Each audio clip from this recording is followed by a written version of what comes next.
So plus this next topic is the most requested topic that we have, and that is Facebook advertising. So Matt, are you on and ready to go? I'm here and I'm ready to go. All right, Matt. So Matt is a good friend of mine, and he is a Facebook advertising expert. He's been advertising on Facebook for a number of years, and he has some awesome information on what you guys need to do to get compliant ads up on Facebook, which is the most critical issue that we face as marketers, is how do we get our ads approved? So Matt, would you mind sharing what we need to do to start advertising on Facebook? Absolutely. Thank you for the Awesome. introduction. And also, it's so good to see so many faces. You guys have been going for a while and you all still look happy. So hopefully it's been a good day. And hopefully during this session, I can provide some valuable information for you guys. Just a little bit about me. I'm located in Cleveland, Ohio, and I have a team here. I've been doing this as an agency owner for close to about 4 years now. And in our agency, we've worked with, I've probably personally consulted with close to 300 different people and businesses.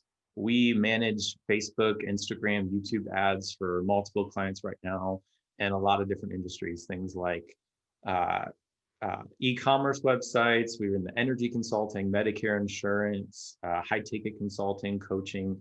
And that experience has been really valuable. I'm actually doing the opposite of what you should be doing as an agency owner and not finding a niche. I'm working with all these different types of companies. But one of the benefits that I've really appreciated is we just have a lot of insight into what's working now with Facebook at any given time in any individual industry. And so today in the presentation I've shared, I'm going to talk a lot just about the lessons we've learned when it comes to compliance, because Facebook compliance, especially in the industry that you guys are in, is hard, right? It's hard for everybody. I have a client who teaches people how to play worship piano, and they can barely keep their ad account active. And you guys are in an industry that's actually restricted within Facebook. So it's challenging, but with what I've prepared today, my hope is that it helps you just put your best foot forward to keeping your ad accounts active. So with that being said, I am going to go ahead and share my screen here. Hopefully everyone can see that. If you can, just nod your head for me. All right, perfect. Let's jump in. So the title of this is Tips for Keeping CBD Ads Active on Facebook. Now, I'm sure you could see this coming from a mile away, but I need to say this. The views and opinions that are expressed in this presentation are my own personal opinion. This does not reflect the opinions or rules directly from Facebook or of Joy Organics or any other employer organization.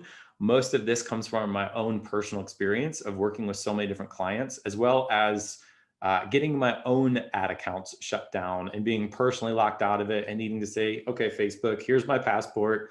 I'm going to trust you're not going to abuse it, but here's what I have to do to get this, my ad account back open and active. And so just keep in mind that Facebook's policies do change pretty often. So I'm going to show you some links in here and I'll tell you when to screenshot them. It's always something that you want to check if you're working on a campaign, that you have the latest and greatest information. But I'm going to do my best just to share from my own personal experience what I believe can be really helpful for you today. So we're going to look at 4 main sections. The first one is going to be the big problem. Why does it seem like Facebook compliance is getting more and more difficult? Why does it seem like shutdowns are happening more frequently and that anything you launch is just getting shut down almost right away? We're going to talk about some of what I believe is the problem that contributed to that and how it helps us with the section 2, which are best practices. Now, in these best practices, I'm going to tell you exactly what we do in our agency when we work with a client who's advertising for the first time, or even if we take over a new account of somebody that has been working on ads for years and they've struggled with it. These are the exact things that we go over just to make sure that we are in line with Facebook's best practices. Number 3 is we're going to look at how to recover from rejections and shutdowns. And what we've learned, what we'll talk about a lot today, is that if you advertise on Facebook, that will happen. You will have ads that are rejected. You will have ad accounts that get shut down. So we'll walk you through exactly what we do to get those accounts back as soon as possible. And then the 4th thing we'll look at is just some CBD launch strategies. some that are a little bit safer on Facebook, and some that can be a little bit more aggressive that try to fit within what Facebook tells us is okay for their industry. So with that being said, I'm going to go ahead and start with the big problem. If you've been paying attention to Facebook, or if you're on Facebook groups trying to get insight into how to keep your stuff active, some of these articles might look familiar to you. The reality is this really is getting worse, especially in the year 2020, as we're dealing with an election year. And election years are specifically harder than normal times of running. If you take a look at the bottom left, there's an article. It says a small business owner who spent nearly 46 million on Facebook advertising says that he's been banned from the platform without any explanation. All right, I could tell you story after story for the next 3 hours of clients and people I've consulted with and my own experiences of Facebook just shutting somebody down who's trying to give them money and giving no explanation and then disappearing for 30 days. In fact, I have a client who's like, are you sure you don't have Zuckerberg's number? You don't have a into his yacht? Because I have money I want to give him. And like, I just want him to stop shutting my stuff down. So that happens pretty often. And I hope that you know something that's at least helpful for me is that if you're dealing with this, you're not alone in it. There's a lot of people who are all dealing with this, small advertisers, large advertisers. And it's not just you. You're seeing it because it really is happening more and more. Now, to give just a little bit of context for why I believe this is happening more frequently, I'm going to ask you to not shoot the messenger here because I want to talk about politics for a second in a time when we're all probably ready to be done with politics for a long time. But I want to go back to the 2016 election.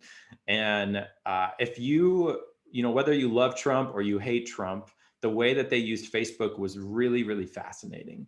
But more so than the strategy they used and the targeting options they used and how they utilized lookalikes, what dominated headlines was things like this, right? Russia-backed Facebook group post reached 126 Americans. These are the ads that Russia bought on Facebook. Russia interfered with the 2016 election. That's what most people remember. Well, all of that led to a really interesting hearing, which was Zuckerberg appearing before the Senate to give an account of everything that went down with Russia and Cambridge Analytica. And I remember live streaming these often with popcorn over those 3 to 4 days, just because there was a lot riding on how these hearings would go. There were rumors that Facebook's going to get shut down and it's going to go away. And my grandma is like, Matt, what are you going to do if you lose your job?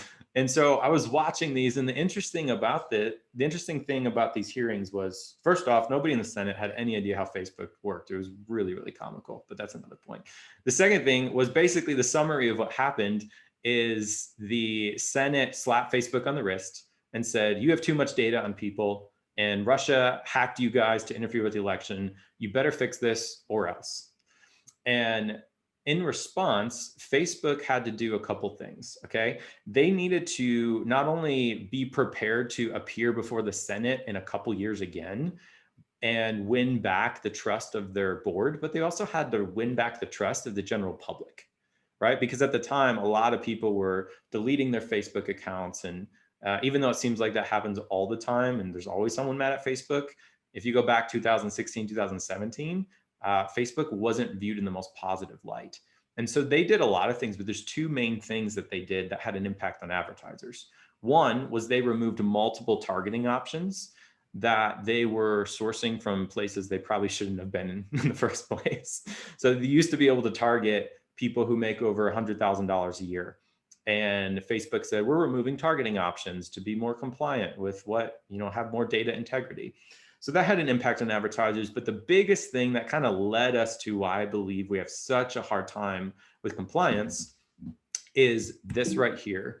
They grew their compliance team and they launched this big campaign. Facebook is hiring 1,000 people to review ads and monitor targeting. The interesting thing is if you just look at the publicly available numbers, there's 9 million advertisers on Facebook.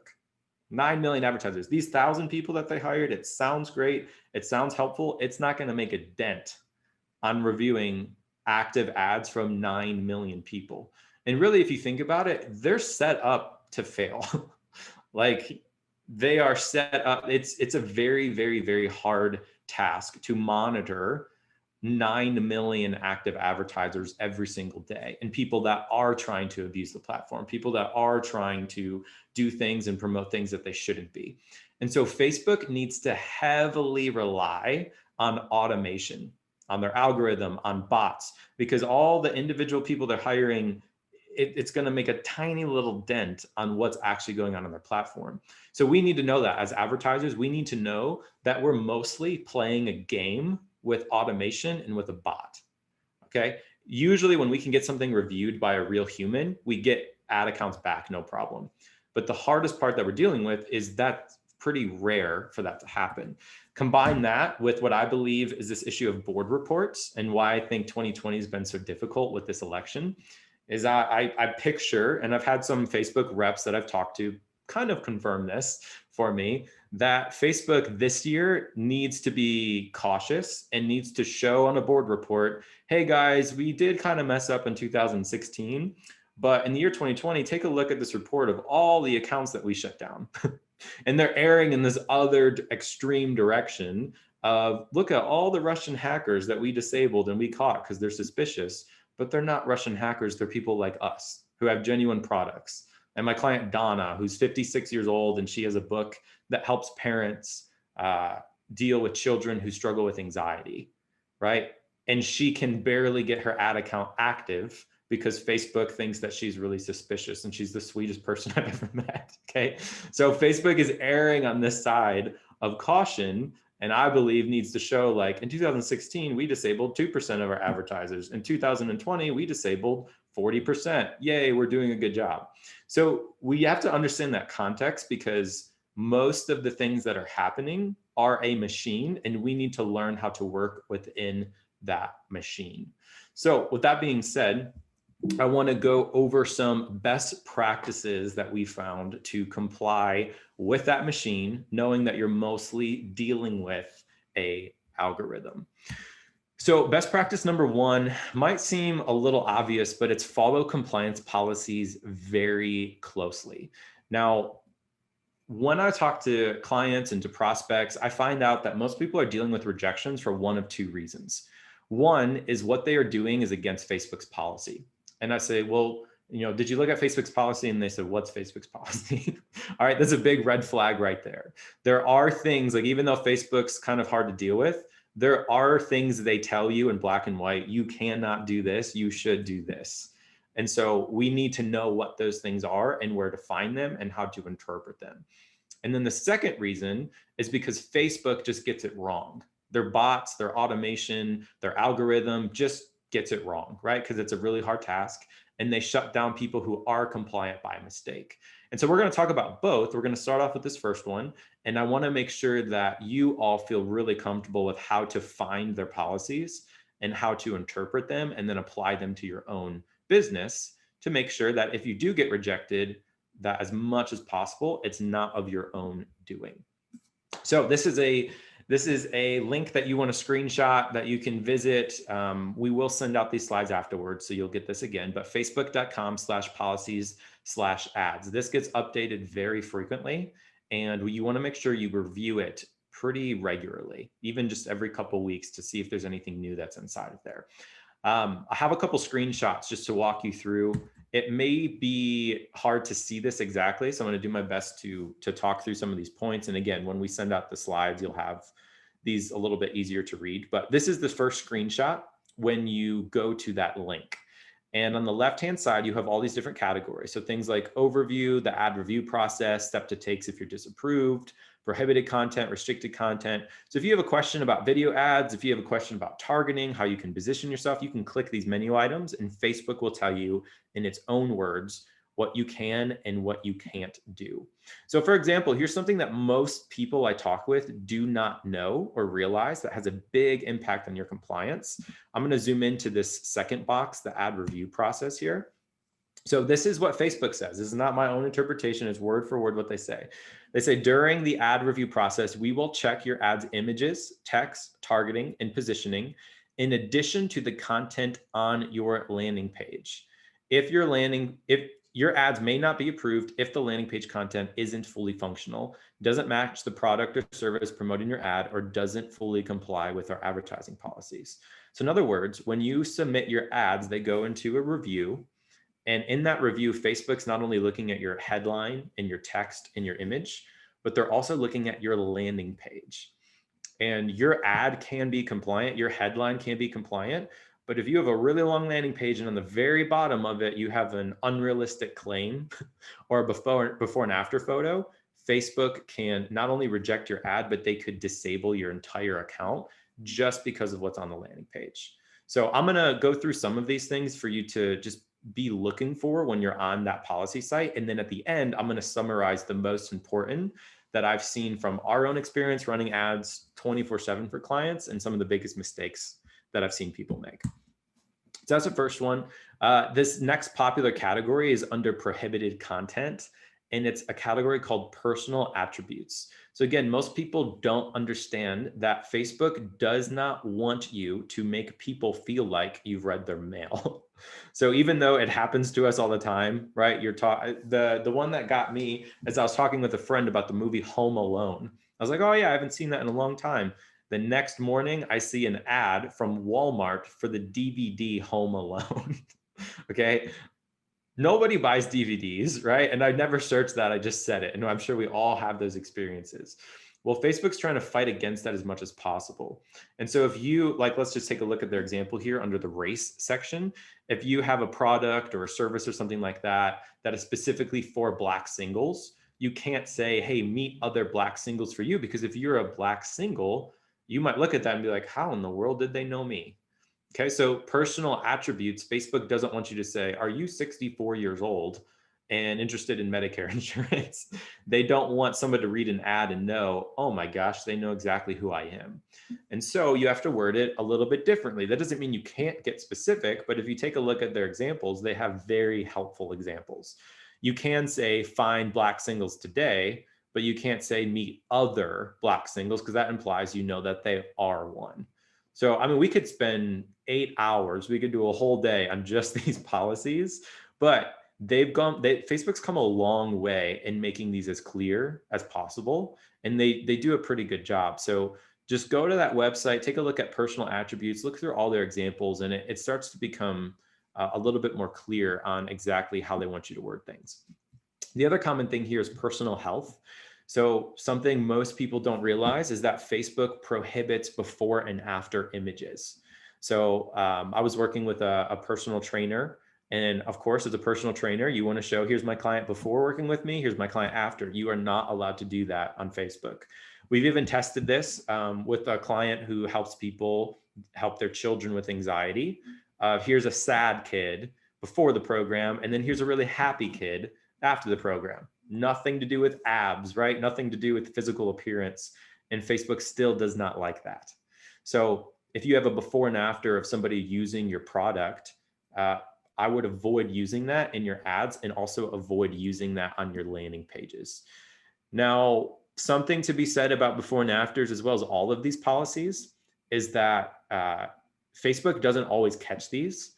And there's nothing more frustrating, especially for me as an advertiser that wants to be compliant, is when I see ads of people running before and after photos and they're running with no problem. And sometimes you can fly under the radar. Sometimes the algorithm doesn't catch it, but that person is running the risk, according to how Facebook words this, that at any time they could get their ads rejected or their whole account shut down. So it's just something to be aware of. Some clients like to be more aggressive and want to run these things and just see if they get caught. And some people do that, and some people want to avoid it as much as possible. But you might read through this presentation and say, Matt, I thought you said you couldn't do these things, but look at all these people doing it. Sometimes the algorithm doesn't catch it, and people get away with things for a long time. Another one here that's I think definitely applies to the industry that you're in is misleading claims. So misleading claims, unrealistic claims. What we found is, even if there's something that's true, if it sounds misleading or unrealistic, Facebook does not like that. So if you have a product that helps you sleep better within 48 hours, and that's true, and you had a third party validate it, because it sounds too good to be true, Facebook may reject that ad just because it's a little bit misleading. And so we have to be careful in our own agency of any of the claims that we make. We want to try to back them up as much as we can, but we also want to try to avoid anything that looks like it could be too good to be true. So again, just looking through this, exaggerated claims, tips or tricks, claims of unrealistic results within specific timelines. Even if you have someone that experienced a great result in a short amount of time, if it sounds a little unrealistic, we still try to stay away from it. So we just have to be a little bit more creative in how we word that. One tip for how you can get past that is if you share somebody's testimonial or their own story of how something worked for them without saying like, hey, if you want to sleep better within 48 hours, let me tell you this story of Jennifer who improved her sleep within 48 hours. If you say it in the frame of a story, usually it's better. And I've had reps at Facebook tell me they prefer that over implying that everyone can do it. So that's just some information there. Controversial content, like this is a tricky one because when COVID first happened, around March in our agency, we had to change a lot of policy or a lot of ads for a lot of clients because COVID was on everyone's mind. And so we could mention, that brutal thing that's hard to hear right now is in these uncertain times, like nobody wants to hear that anymore because it's done so often. COVID-19, you can't, at first you could talk about it on Facebook, and then Facebook started to say, if your ad mentions the word COVID, we're going to shut you down. And so we could do it for maybe 30 to 60 days. And then Facebook started to say, no, that's controversial. Well, that's kind of open to public opinion. And so if you want to run ads about social issues or controversial political issues, you just have to be really cautious of how you do that because Facebook doesn't necessarily want you talking about that on their platform. And then non-existent functionality.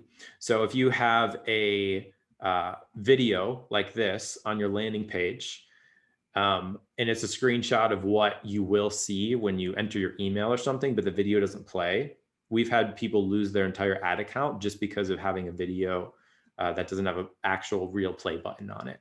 So non-existent functionality means that your landing page needs to properly work. If you try to cut corners and you launch something that's not totally done, even if your ad's compliant, Facebook can still shut you down if they don't like the way that your landing page looks. So just something to keep in mind.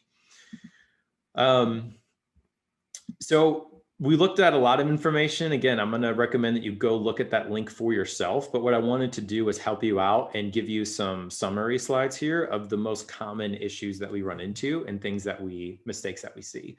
And so just to summarize, overall, with your ads, avoid using unrealistic claims, even if they're true, and avoid calling out personal attributes. Are you a woman who deals with anxiety? You can't say, are you, because that implies you know that they are. You could say this product helps women who deal with anxiety. You can say that. You just can't phrase it in a way where that person could know that you know who they are. So it's a little bit tricky, but if you read through their policies and examples, then it starts to become a little bit easier to interpret. And then on the landing page, avoid pop-ups, no play buttons and videos that don't actually play, no before and after photos, no spammy looking domains. Like you don't want ClickFunnels.mycompany or GoDaddy. Facebook doesn't really love that. And then again, on the landing page, no claims. Try to avoid claims as much as you can. Just one dose healed my chronic illness overnight. Even if that's true, and it's buried on the bottom of your landing page on one of the last sentences, Facebook still kind of scrubs all of your information and their bots look at certain keywords. And if they don't like the way you phrase something, they can reject or shut you down. So those are some of the things that Facebook tells us. Here are some of the things that Facebook doesn't tell us that we have found in our agency help a lot when it comes to keeping things running active. So again, if you look through their policies, they're not necessarily going to tell you these things, but this is on our checklist when we work with clients. The first thing is verify your personal account. So within Facebook, when you log in and you go and you see a timeline of your family and friends and all the conversations you don't want to be part of these days, you go to settings and there's an option to verify your account. You can do that by uploading your driver's license, uploading your passport. To be, I guess, just really frank with the platform, to verify yourself on it, you will have to upload personal information. And we have not found a way around that. I've even had on my team, Austin, who's one of my campaign managers, he had to upload his passport. And then Facebook responded and gave him a form that he had to go take to the UPS to get notarized, and then scan that form, upload it to Facebook, and then receive a code in the mail 24 hours later, and then had to enter that code to that agent he was chatting with. And then they said, okay, you're verified on the platform. So, you know, Facebook does say when you upload those documents that we will delete it within 30 days. Up to you if you believe them or not. But if you don't feel comfortable verifying and giving that public information, maybe make your spouse do it. Maybe make your son or daughter do it, or somebody else within your business, because it does help a lot. But I do want to be transparent and say, yes, you do have to give them information that might make you feel a little bit uneasy. The other thing is verify your business manager account. So you have your personal account, and then you have your business account that oversees all of the ads and pages that you do for your business. You can also verify your business account. Depending on when you created it and where you live and the time of day that you're looking at it and how Facebook feels, sometimes you go about that in an easy way where you just connect a business account to it, like a business email address, and you verify it with a code that's sent to your email. Sometimes Facebook has asked my company for our articles of incorporation and our LLC information. They've asked for our EIN number. So that changes based off of how suspicious they think you are. But if you verify your personal account and you verify your business account, that goes a really long way in staying on their platform longer. You are just giving away more of your information. The another thing is setting up two-factor authorization. So that's the whole thing where when you log in, your app on your phone might say, hey, is this you? And you just hit yes. Kind of annoying, but it does help when it comes to making Facebook, like showing Facebook that you are not a Russian hacker because you are authorizing your account in different places. And then another one is use a business email. So instead of using your Gmail, use your company email for your account. Maybe create a separate Facebook account with your company email address. And then anyone that's on that, also use a company email address. Always try to use multiple ad accounts instead of just setting up one. Facebook might restrict you and only let you do one at first, but always create as many as you can. And then try to have multiple credit cards on different ad accounts. So what you don't want to have happen is you have 3 ad accounts and you have 3 credit cards on every one. If one of those gets disapproved, whether it was your fault or Facebook's own fault, Facebook does know that credit card number. And if you try to launch ads just with that credit card number on another ad account, they could disable it just because they know it's the same credit card. And so our best practice is only keep credit cards on one account at a time. And if something goes wrong, try to launch another one with a different card. Is that being overly cautious? Yes. Sometimes people can't do that. Sometimes they can't just get a new credit card overnight. Totally fine. We've had some clients use the same card and it works fine. But if you want to do everything you can and be as careful as possible, try to get a few different accounts ready, credit cards, before you start launching on Facebook ads. And then this is just our own experience. Avoid using accounts older than 2019. So if you have an ad account for a profile or a business you created, 2017, and you haven't touched it in a while, now you're ready to run ads again, and you go back into that account, we found that ad accounts created before 2019 just aren't as reliable. They get shut down easier and the performance isn't as good. And so just something to test. If you're already running in one and it's going well, don't stop what you're doing. Just keep doing it. No problem. Again, these aren't necessarily black and white rules, but these are tips and suggestions from what we have seen really help us in our own agency with getting clients launched. And then when it comes to the landing page, avoid using ClickFunnels if possible, which I know this is hard. So what I'll say around ClickFunnels is that we have reason to believe from our own testing and researching, from talking to multiple consultants in the industry, that Facebook does not overall like ClickFunnels. And if you are running an ad to a ClickFunnels domain, either Facebook will disable it because they don't like ClickFunnels, or you won't get as good quality traffic. And if anything, we found that second one to be true. Man, we feel like we know what we're doing when it comes to ads. We're good at writing copy. We're good at landing pages, but Facebook's just sending us bad quality traffic. And we've switched the platform to just something other than ClickFunnels, and it performs much better. So this is not a hard and fast rule. Out of all the clients we work with, we do still have probably half of our clients are using ClickFunnels and they're running well with it. So you don't have to disable it, but if you're running into issues and you've gone through the checklist that I shared in here and you've looked at the policies and you don't know why it's not working, another thing to add to your list to test is try signing up for a 14-day trial with a different landing page platform and see if that works. And in the 3 or 4 times that we've tested that, in every case, it did work. And it seemed to suggest that ClickFunnels was the problem. So that's all I'll share in that. Again, if your whole business set up in ClickFunnels, don't change it because of this one bullet point. Just keep this in mind if you're running into issues. Another thing is make sure you're always using a secured domain. That helps a lot when it comes to compliance. And then make your page load speed as fast as possible. Again, understanding what Facebook's going for, what they're looking for, they want people to have the best user experience on their platform. And if someone clicks your ad and they're waiting 5 seconds for it to load, Facebook's going to say, well, you don't have a great user experience. We don't want you advertising on our platform.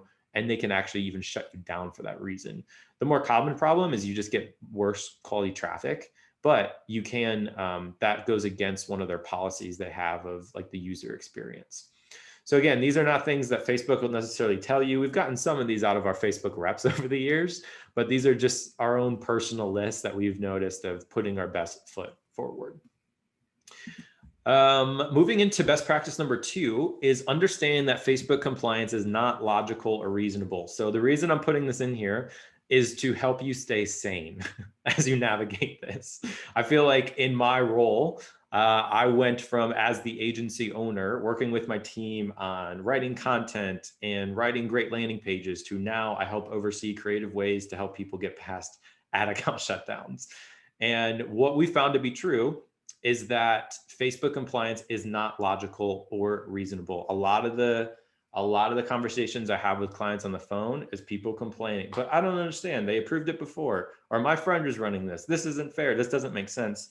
And what we found over and over again is it's true, it's not fair, and it does not make sense. In fact, to put this in perspective, if you want to participate in their platform, you really do need to play their game and understand that their rules and their processes sometimes, I feel like, are written on a dry erase marker are written with a dry erase marker on a wild horse that's really hard to catch. And then when you do catch it, you can't make out any of what it says because it's been running around in the mud.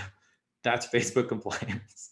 That's really how it feels like sometimes, because they do whatever they want to, and the things do not necessarily make logical sense. And so I would encourage you, if you're going to start running, especially in your industry, to shift your perspective from, well, that doesn't make sense, I'm going to keep trying it until it actually works, to try a bunch of different things until one of them does work. I'm not going to go over this, but if you want to screenshot this, or if you want to look at this maybe a little bit later, these are just examples of how I've seen this to be true in our own business. I feel like sometimes these are examples over the last 7 days of issues I've run into of running ads that say, hey, my name is Matt, and they automatically get rejected and ad account gets shut down, even though it's not that's completely compliant. So what Facebook can do whatever it wants to. You have to remember that you are playing their game. So don't beat yourself up too much. Don't try too hard to look into, well, this one worked, but this one didn't work. It is really helpful to know, okay, that didn't work, let me try something else. That didn't work, let me try something else. That one worked, okay, I'm just going to go with that. And try not to overanalyze it too much. And then, of course, as a Clevelander, I have to throw in the Cleveland Browns because there's a big game happening tomorrow night. So go Browns. Number 3 is how to recover from rejections and shutdowns. Now, notice this does not say what to do if you get rejected or shut down. It says how to recover, because it will happen to you. I promise you. You will have ads get rejected. You will have your account get shut down, even if it's compliant. That is part of our standard operating procedures in our company, is launch a new client and expect it to get shut down. That's just the reality. Because if you remember the slide we looked at earlier, 2 common reasons that things don't get approved. One is the client is actually launching things that are not within compliance. The second is Facebook mistakenly rejects it, right? Their algorithm gets it wrong. Their bot actually gets it wrong.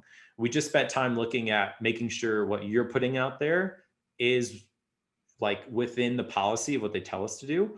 So now I want to look at, if Facebook rejects what you put out there, shuts you down, and it's their mistake, here are the things that you can do about it.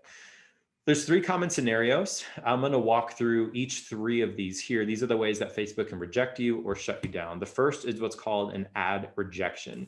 When that happens, you launch some ads on their platform and you get an email that looks like this. This is a very dreaded email. And it says, your ad was rejected because it does not comply with our advertising policies. So Facebook used to give you more specifics and they would highlight the category that you violated. Lately, around July, August, they don't give you that info anymore. They leave you guessing. So this does not tell us, did we make an unrealistic claim? Was it personal attributes? Was it the landing page? Was it the image we used? We have no idea. We kind of have to figure it out ourselves. So that's why you want to make sure you always go through that checklist and look at their policies before you launch so that you know what you're putting out there is compliant. Because if you know that, and this happens to you, chances are it's not something that you did. It might be the algorithm. Again, as long as you double checked everything. So here are the tips. This is what you can screenshot for if that happens to you. This is the best case scenario. These are ranked in order. If you get an ad rejected, that's the best case scenario because you still have an active ad account. If you launch 10 ads, maybe just 2 of them got rejected and 8 of them are running. That's okay. These tips, number 1, appeal as soon as possible. And if you appeal one time, wait 24 hours, appeal a second time, wait 24 hours, appeal a third time, and keep repeating that. Because every time that you appeal, you are essentially bringing that appeal to the top of the priority list for a human to review. So in almost every case that we get an actual human to review the problem, usually they respond and they say, oh, sorry, after further review, it was our bad, we turned it back on. That's what you want. And so don't just appeal one time and wait for 3 weeks and say Facebook didn't turn it back on. Try to appeal as much as you can. And if you have multiple people on your account, ask everyone to do it because it just brings it up the priority list. So always appeal. The other thing is you can chat with a Facebook support rep. So if you just type in Google, Facebook support chat, you will find a link where you can go to a queue and you can actually talk to an agent like you would for an airline or something else. And if you can get through to that and wait as long as you have to wait to have that conversation, you just simply tell the agent, my ad account or my ad got rejected and I'm trying to appeal it. Can you help me? And that agent will take down your information. And when an agent submits an appeal, usually it goes much faster than you doing it on your own. So if you have that happen, chat with an agent, appeal on your own, then chat with an agent as soon as you can. The other thing is just relaunch it. If you feel comfortable that it's actually within the compliance and it's most likely just a bot misinterpreting it, just relaunch the same ad and you might find that it goes through that time because it was just an error within the algorithm or an error that the bot made. So sometimes we just relaunch the same ads if we feel good about what we did and then they get approved. So it's worth doing. If there's a questionable item inside of it, number 4 is sometimes we launch with a safer version of it. So even if we feel our claims are reasonable and we're not calling out personal attributes, especially if Facebook doesn't tell us what the problem is, what we can do is we'll edit the ad. And that's when we might run an ad that says, hi, my name is Matt, and go to the landing page. And if it gets rejected again, chances are the landing page is the problem. And now we know what the issue is. If that ad gets rejected again, then it might just be the ad copy. And so that's something you can mess around with if those other things don't work. And then number 5 is just launching a new ad account. Sometimes just relaunching the ad in the same ad account and relaunching the ad in a different ad account, one of those will work because again, you are fighting and you are playing with the game you're playing is an algorithm that's not perfect. And so sometimes just sidestepping that ad account into a new one can go a long way. The other one here are ad account shutdowns. So this is a little bit worse. This is when you see a message that looks like this, that says, hey, we've disabled this. We've turned off all of your ads. And you have this blue see details button here. So this means you can't launch anything. You can't make edits to it. You're basically stuck and at the mercy of Facebook turning your account back on. This might look a little bit familiar, but here, appeal. Again, do it, hit that button, appeal every 24 hours, chat with a Facebook support rep, ask them, hey, my Facebook account got shut down. Can you help me get it back? If you created multiple ad accounts and just one of those 3 are disabled, then relaunch in the second one that you have. That's okay. You can do all these things at the same time. And if you haven't already, verify your personal account. Lately, it seems like when this happens, Facebook is requiring that in order to appeal, you have to provide documentation on who you are. And so it's getting to be like, if your account gets shut down and you appeal, it says upload your license and then you can appeal. So that's how we know it's becoming more important for Facebook. So make sure you follow the steps, and ideally just upload your license beforehand so that you avoid the couple days of losing advertising because you need to go through this process here. And then the last one is your business manager gets shut down. This is the worst case scenario. This is not fun because all of your ad accounts you have, your pixel, your pay, you're basically locked out of all of it. And you get a big scary message that looks like this and says everything's disabled. Same thing, appeal as much as you can. You can also appeal these. You can chat with the Facebook rep. Now, sometimes if you're advertising for a while, if you create a new ad account, you'll get an email from a Facebook rep who will say, hey, I'm just been assigned to your account. I'd love to go over tips on using our platform. I'd highly recommend reaching back out to that person instead of doing what I did, which was avoid them for 3 years. Usually they don't have great advertising advice from my experience. The things they tell you to do not make any sense, but they are a very helpful resource for compliance. If something gets rejected, if something gets shut down, they're a very helpful person to call and say, hey, can you help me? And usually they can. So hold on to that contact if you're lucky enough to get one. I'd say 2, 3 out of every 10 accounts get one. So if you ever get that email or that voicemail, that phone call, try to keep a good relationship with them in case you ever need them in the future. Number 4, upload your LLC, EIN information. Even when you're chatting with your rep, you can ask them if that's helpful. Usually they'll say yes. And then that can help prioritize you getting your account back. And then ultimately, if you lose your business manager, if you get it back, it can take a good amount of time to get it back. And so sometimes what you'll want to do is create a new one. And to do that, you'll need a new Facebook profile.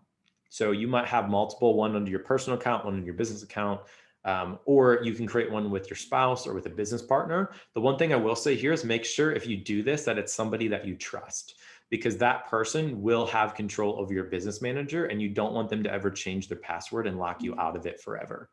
And so if you want someone to create another business manager, most of my clients, I tell them now when they come to us, hey, before we even start, do you have a business partner? Do you have a spouse, a son, daughter that can also create a backup business manager account in case anything happens?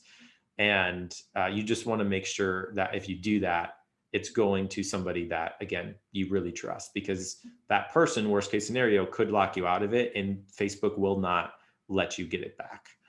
So in summary, follow the policies. They do give us as closely as you can. Make sure you look at those, make sure you apply them to your business, ask a couple other people to, hey, based off reading this policy, does this comply with it? Remember that you are not alone. That gives me comfort. There's a lot of people trying to deal with this. It's a known issue. Even reps within Facebook know that it's a big issue. So you're not crazy. It's not just you. Understand that rejections and shutdowns may or may not be your fault. So make sure you are putting your best forward and following the compliance rules. They did tell you before you appeal. Okay, because you always want to appeal, and all those things that I just laid out for us and those 5 steps to do are true, assuming you followed what they told you to do. If you didn't follow it, then that's easy. Just find what you didn't follow and make that switch and resubmit your ads. And then if you ever get assigned a rep, make sure to call them and build a relationship with them. They're usually very helpful for resolving shutdowns and compliance issues. So hold on to that rep. Now, the last section before we go into some Q&A, I'm going to go through this rather quickly here, is just some CBD launch strategies that can help you put your best foot forward when it comes to launching ads in your industry. So if you've done any research on the CBD industry with Facebook ads, you've probably come across many articles like this, that Facebook will now allow some CBD ads. This hopefully will change in the year 2021. I'm optimistic about that. And Facebook should open up some of the restrictions that they do have on the industry. But one thing I do want to point out in this article is the second paragraph. It says CBD advertisers are only permitted to run topical hemp CBD ads on Facebook, which we'll get there in a second. Again, I don't want to spend too much time on these, but basically, if you try to run ads with the keyword CBD or hemp or something like that, it won't be long before Facebook takes down your account for violating the regulations. So some tips you can do is do not include the term CBD in your domain name or in your ads. Maybe create a different Facebook account if your company name has the word CBD in it. And then find a way to communicate your product without saying the word CBD. So for example, if you know it helps people with anxiety, then just talk about all the benefits of not living with anxiety rather than the chewable that you have for them. So all of that boils down to some 3 recommendations I have. 1, I consider very safe. 2 is safe, and 3 is a little bit more aggressive. Based off what we understand from their policies that they've communicated to us, a very safe approach is to launch a lead magnet about healthy living and promote CBD via email. So you can run an ad that talks about healthy living or talks about the importance of getting good sleep or something like that, and asks people to give their email address to learn more about how you can help them or download a free guide. Nothing to do with a product. You can run that on Facebook, use that to generate Facebook leads and so on. And then once they opt in, you have a 5-part email sequence that then heavily promotes your product to them. You can do that. That's probably one of the safest ways that you can make that happen and use Facebook to generate leads for your business. Number 2 is you can launch to a blog post or article with no products on it. So you can talk about the benefits of your product as long as you don't talk about the product itself. And that can be in the form of a blog or an article. And then like we saw in that other ad is you can launch ads to topicals. So if you have those available and you've been sitting on not running on ads on Facebook because you know it's restricted for your industry, it's not restricted for topicals if you have those. And so you could start to do those. And then once somebody buys or expresses interest in your topical product, you can use emails or text messages to tell them about the other products that you have. And then a more aggressive approach here is to launch a product landing page with no prices or add to cart listed on it. So as we've done research in this industry, we found that there's dozens of advertisers who are launching and saying CBD and going to a product page of a chewable, and they're running active, and they seem to be active for a long time. Now, the policy seemed to suggest you can't do that, but one of the things we noticed they all had in common, it might be something they figured out, is that they don't list the price and there's no add to cart listed. And it seems to be that's what Facebook doesn't like, is if you list the price or if you have this big add to cart button. And so if you run, it's a more aggressive approach, but you could run an ad that talks about your CBD product and go and show your product and what it looks like. But the button underneath it just says learn more. And then that goes to your product page. We've done some testing with this actually working, and then sometimes it gets rejected and sometimes it doesn't. So these are just 3 approaches. I would recommend try all of them. If you're struggling with advertising right now, or if you've never advertised before, just try all 3 of these and see which ones work for you. Chances are you launch them all, one of them is going to work, one of them is going to get rejected, and one of them might shut down your account. And then you just take the one that works and relaunch it in another account. So again, we always just err on the side of testing a lot of things and finding what works. Don't overanalyze, but this doesn't make any sense. Because again, number 3 doesn't really make sense, but if it's working, okay, I'm just going to go with what Facebook is allowing right now. And then just as a reminder, the most important thing is if you get rejected or shut down, always appeal. That's the most helpful thing. Try to, as soon as you get that notification, hop on your computer, hit that appeal button as fast as you can. We've really found that that's a good way to get that in motion as soon as you can. And then this is the last slide before I'd love to go into some questions here, is I do have a special offer for people that are on this presentation right now. And so if you would like to chat about either navigating compliance or to scaling your advertising campaigns, everything we talked about right now has to do with actual compliance within Facebook, but most of what we do is helping people scale their business, running retargeting ads, how to use lifetime value lookalikes, email campaigns.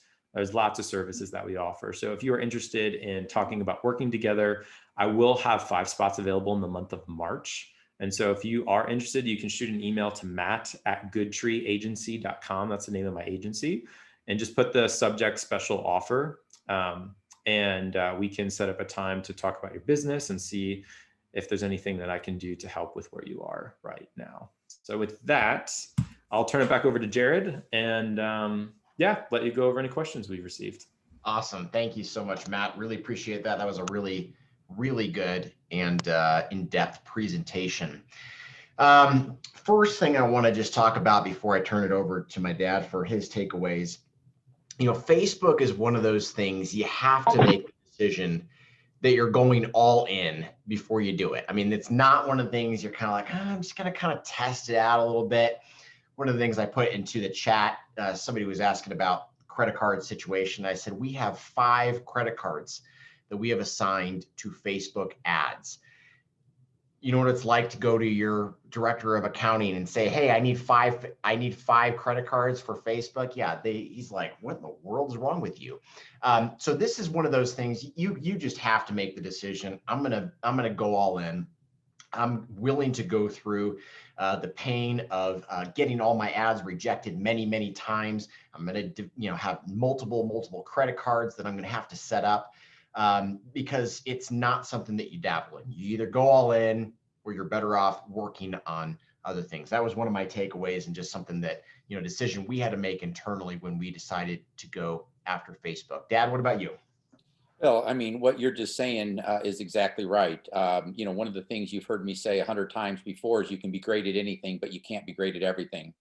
And one of the things for all of you watching today is our goal here is to give you a plethora of ideas. We are not suggesting you do everything you're learning today. You can't do everything. I mean, even for us, we're just now getting around to successfully launching our rewards program after almost 3 years. We just are effectively launching our subscription program, after 3 years. You can't do everything at one time. And this is why you have to determine your priorities. And part of that needs to be where your interest is. The reason that Jared shared in his blueprint to $1 million to focus on affiliate is because, as you heard, affiliate represents 20 to 30% of our sales. Facebook right now represents less than 1% of our sales. And it's consuming a great deal of time and frustration. So, for those of you who are creative, and it's going to boil down to saying, hey, I'm going to master Facebook.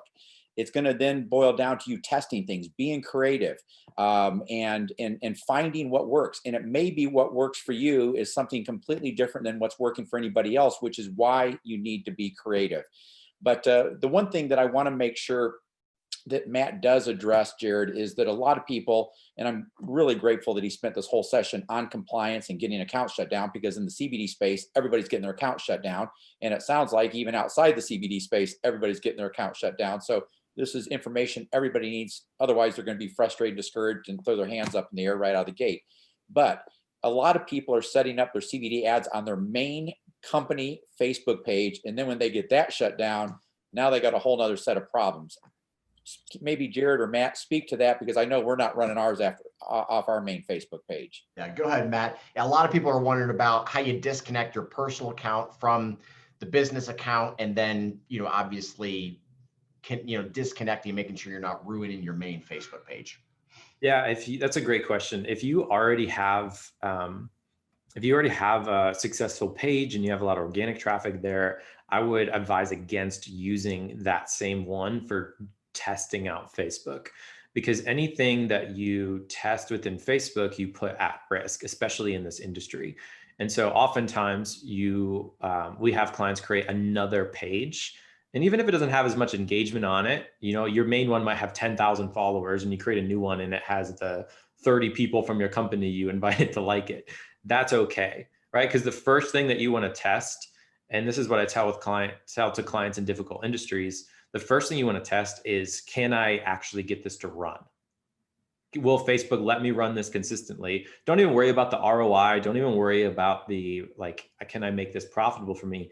Can I actually run this on the platform consistently? Then after that, you can address the ROI and those other things. And so if you're interested in doing it, you've never done it before, and you have a good asset right now, I would recommend not using that specific asset. Create a new page. Again, even if it doesn't have as much engagement, you're not looking to make $1 million right now from Facebook ads. You're just trying to see, okay, can I be creative enough to get through all of the restrictions to get my stuff to run? That's good. One of the things I want to clarify too, because again, kind of some of the feelings on the chat may be, holy cow, this is a lot to go through, and they may be curious as to the benefits, and I want to just share real quickly, here's why we're doing this right now. We feel like there are more opportunities in the affiliate space, but ultimately there's going to be a cap on the affiliate space. You're only going to be able to get so many affiliates to be able to join your program, promote your products. Facebook is, I believe, the most scalable paid media opportunity that we will ever see. With Google Ads, you are bound by the number of people that search keywords each month. And if there's 300,000 people searching for CBD each month, you have 1,000 companies bidding on the exact same keywords, you're very limited and it's going to be expensive. Facebook, on the other hand, is the only paid media platform that will allow you to scale to multiple millions of dollars per month. And that's why we are getting involved with it right now, is because we've gone out, we've done a lot of different things. And it's like, okay, now it's time to actually look at the most scalable platform. That's why we're looking at it. Matt, can you walk us through real quick, how do we set up multiple ad accounts? These are business manager accounts, isn't it? For testing purposes? Yeah, so ideally, if your own personal Facebook account should have a business manager attached to it.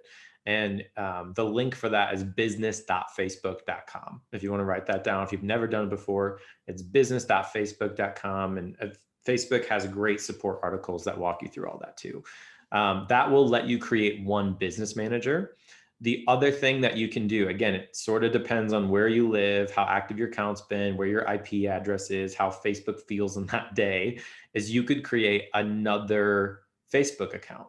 Like my campaign manager, Austin, he has 4 Facebook accounts and his poor mom is so confused about which one to tag him in for photos and everything.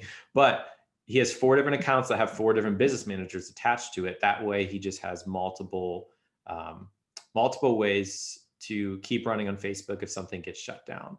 So I would set one up for your profile if you haven't already, and then try to create a second profile. Or that's when you rely on a family member or somebody else that you can use their profile to create another business manager.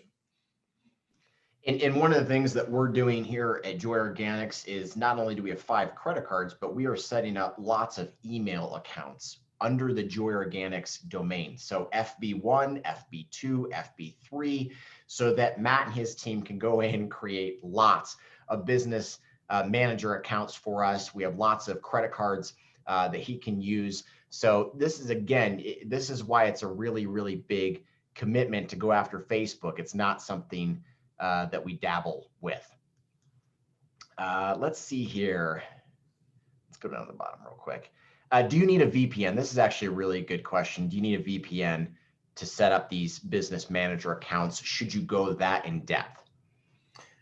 You can, they help, but there's also what we found is it's a double-edged sword of sometimes Facebook can just flag you for suspicious activity, because if you use a VPN to set everything up and then you just forget to use it one time and now your IP address is a completely different place, then all of a sudden you look suspicious and you just transport it to a different spot. So we've had people who can't get something to work, or Facebook just forbids them from setting it up, use a VPN, change their IP address, use like a third-party site that helps you get past those things. And I mean, the only feedback I have on them is sometimes they work and sometimes they don't work. And so I would try to do as many white hat things as you can and try to just use your account, use other people's accounts and go at it, because that's going to be the ultimate solution. And if you can't, then you can start to explore some other solutions out there. Absolutely everything's not working. I will say though, from my experience, everything we talked about today, one of those should work. And if it's not, it's because either something's not being done correctly that we went over, or in a rare case, maybe for the example of Joy Organics, let's say that Jared is setting everything up, but Jared 2 years ago in a separate business got penalized by Facebook for something, and that's still on his account, and it's tainting everything that we're doing right now. And we just need to totally detach him from everything. So I'd be really surprised if you looked at everything that we went through today, and then you came back to me in 30 days and said, yeah, Matt, I still can't get anything active at all. That would be really shocking. So I think that should help. The things that we went over today just get you launched, and then you can look at VPNs if you're still struggling with them. Okay. A couple more questions real quickly.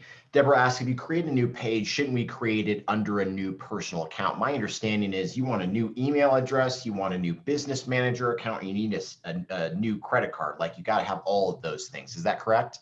Yeah, it's one of those things that's like, how safe and how paranoid do you want to be? Yeah. We've had clients, they just have one account and they created 4 Facebook pages all under their personal account, and it's fine. And one got shut down and the other ones didn't, and it worked out totally fine. We've had other ones that do a new credit card, a new Facebook email for every single page that they create. And that's probably the safer way to do it. It just takes up a little bit more time and is a little bit more frustrating. So if you have the time, if you have someone on your team, I would do it the safest way that you can and have a new card, have a new email address. But also understand, again, that one point with that wild horse covered in the mud, sometimes you can get away with other things, and Facebook isn't very consistent. Yep. Anna asks, Facebook offers to boost your reach for a price. Is that something that can take down your account? So if you are boosting a post that is against their policies, then yes, that can also take down your account. So that's a great question, because just because something's posted to the page, when you hit that boost button, that post is then held liable against all of their advertising policies, even if it's not within Ads Manager or Business Manager. And so that is something you need to be cautious of, is boosting a post that doesn't meet all of the compliance guidelines they gave you. All right. Perp Naturals, no, you can use the same domain name, email address multiple times, just like we are. We have, FB1 at Joy Organics, FB2 at Joy Organics, so that's not a problem.